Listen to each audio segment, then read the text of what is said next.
Hello, Terry here from Paradox Brothers YouTube channel. Today I'm going to be making a deck profile for my Gravekeepers build. So let's go ahead and get into it.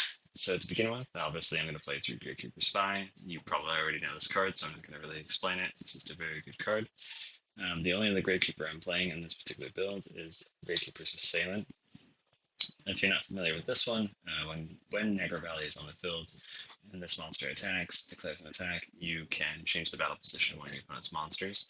So this is really good in multiple ways. I like it personally over Gravekeeper's Spear Soldier, but it is important to note that Spear Soldier still gets effect even if it doesn't have Necrovall on the field.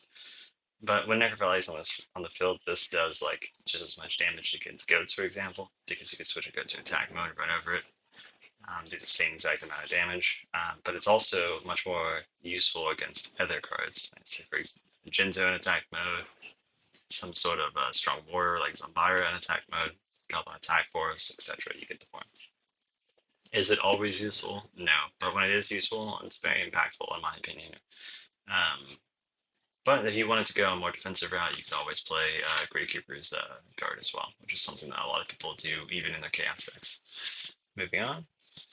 Play 3 Kycoo the Ghost Destroyer. This is probably the most anti-meta monster, maybe. Maybe next, at least popular monster. There's Banisher of the Light and things like that that are more niche. But this is probably more important than maybe even your Gravekeepers in this sense. Because unlike a traditional Gravekeeper deck, I'm not really playing a ton of Gravekeepers. Maybe it's more proper to call this a Necrovall based deck or an anti-meta based deck.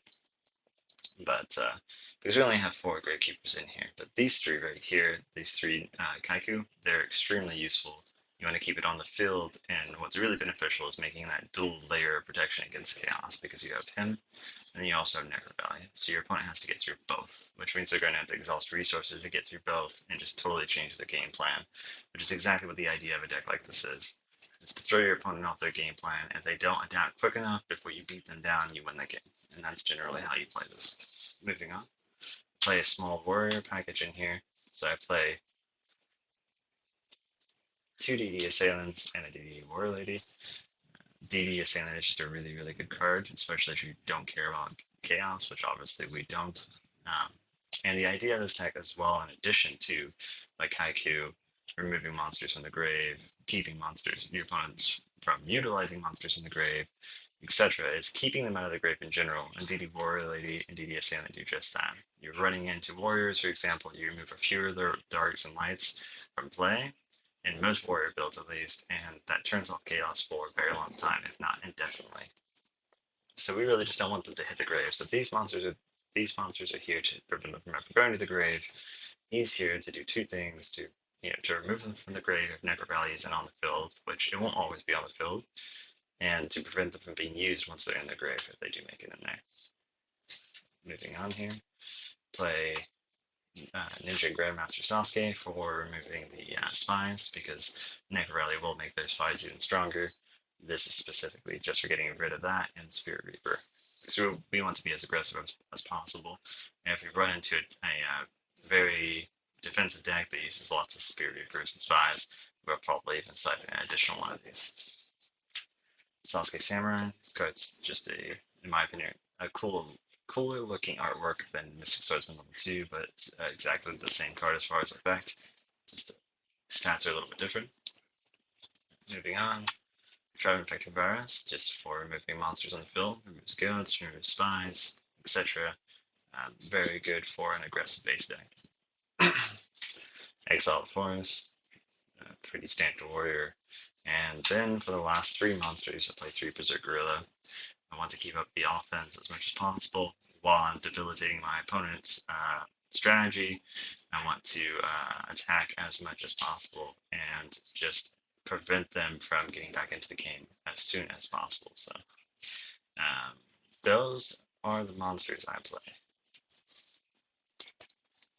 Moving on here, I have the most important trap in this deck will be these 3 right here. Solemn Judgment. This just is why I say it's the most important trap. It allows everything else to work correctly, because we want Necrovall to be there, we want Kycoo. We know our opponent's eventually going to get through those at some point, more than likely if the game goes on long enough. But we want to make it as difficult as possible, and we want them to exhaust their resources as much as possible. And that's our general goal. And when they've done that, and they finally get a Chaos Monster out, we want to send it right back to their hand like a Compulsory Evacuation device, because we don't want it to stay on the field. We want it to get back into their hand. We don't want it to go into the grave.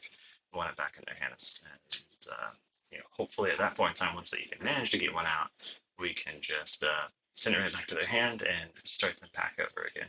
And hopefully they don't even have resources in the grave to summon it. Play one Dust Tornado just to remove back row.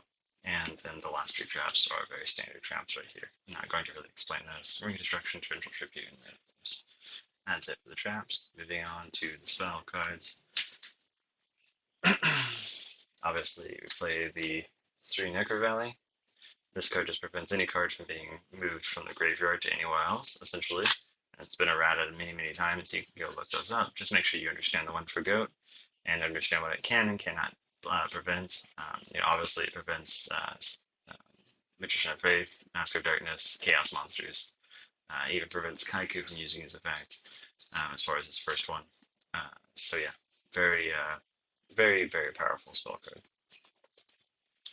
Play the Delinquent Duo, Graceful Charity, and Pot of Greed, just very standard cards. A lot of these will be standard from this point, but there are some interesting inclusions. 2 Nobeleman of Crossout.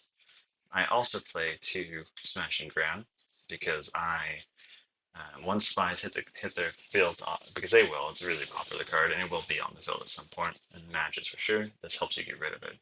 Same logic as the Compulsory. If they manage to get it on the field, we want it off.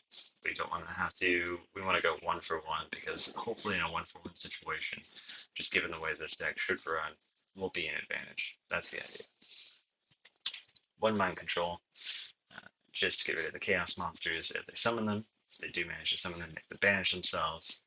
And, if you're confident that they have a face-down poke effect monster, that's very useful. You can always take it from them and use the ability. So 1 Mystical Space Typhoon, 1 Snatch Steal, and 1 Reinforcements to the enemy. Only 1 Reinforcements to the enemy because we were using it as like utility. I would slide maybe another one in if I slide in additional warriors, but really, you have the DD Assailants and the DD War Lady. There's 3 of them. You have a really good chance of drawing them. I personally just felt like there wasn't a need to put in another one in my particular build. Snatch Steal is a really good card, and Mystical Space Typhoon is a good card. You'll notice that we don't have Heavy Storm in here because I don't really want to destroy my own Necrovall, because there's never really going to be a time I don't want Necrovall on the field. So I have that Dust Tornado in here kind of as a pseudo Heavy Storm in that regard. That is it for the deck profile. Hopefully you guys enjoyed it. Let us know down below if you do try this out, if you have some version of your own that you'd like to include. And as always, this like all the other deck profiles on our channel are not a all-inclusive, be-all, end-all deck list or guide to how you should play a particular deck or anything like that. I'm not saying this is the best version of this deck. I'm just saying that this type of deck can actually do very well in this meta, in my opinion. And I feel like it's worth giving a shot. So if you're frustrated with the current meta, with seeing chaos everywhere, and you want to try something a little interesting, go ahead and try Gravekeepers in some way. There are multiple ways you can build this deck. This is just the way I chose to build mine. So, yeah. I hope you liked the video, and we will see you in the next one. Thank you for watching. Bye-bye.